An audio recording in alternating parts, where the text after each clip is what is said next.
Vaša kraljica i voditeljica. Spomendan Marije Kraljice. 22. kolovoza 1976. Ja sam vaša kraljica.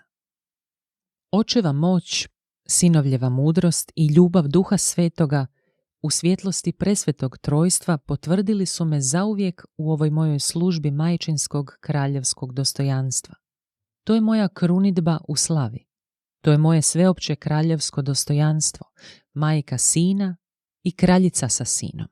Ja sam vaša voditeljica.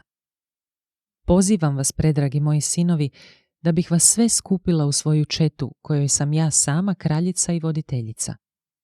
Zbog toga među vama ne smije biti poglavara. Svi ste vi braća, sjedinjeni u ljubavi koja treba sve više rasti. Ako netko želi biti najveći, neka doista postane najmanji.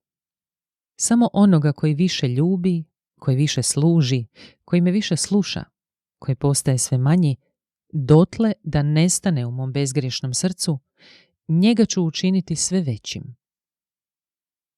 Ja sam vaša voditeljica.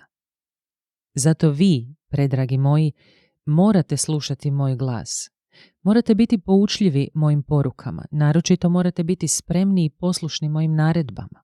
Želim od vas učiniti sinove koji će htjeti i znati uvijek slušati. Poslušnost i poučljivost. To je uniforma u koju vas želimo obući. Svoje ću vam naredbe davati glasom onoga koji je moj sin postavio da upravlja njegovom crkvom, glasom pape i s njime sjedinjene hijerarhije. Koliko li je danas ranjeno i bolno moje majčinsko srce kad vidi da se neki svećenici, pa čak i biskupi, više ne pokoravaju naredbama namjesnika moga sina Isusa. Svako kraljevstvo koje je u sebi podijeljeno, osuđeno je na propast. Ti moji bijedni sinovi koji ne slušaju i koji se bune, već su postali žrtve najrafiniranije i najpodmuklije oholosti, te idu prema smrti.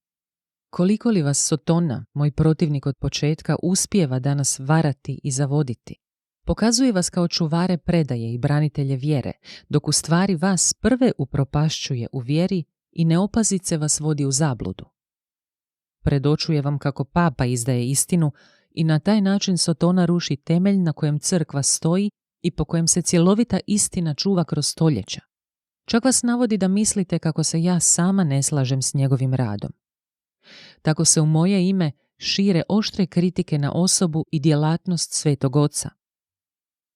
Svećenici, sinovi moje osobite majčinske ljubavi, budite oprezni, pažljivi i prosvjetljeni, jer tama sve osvaja.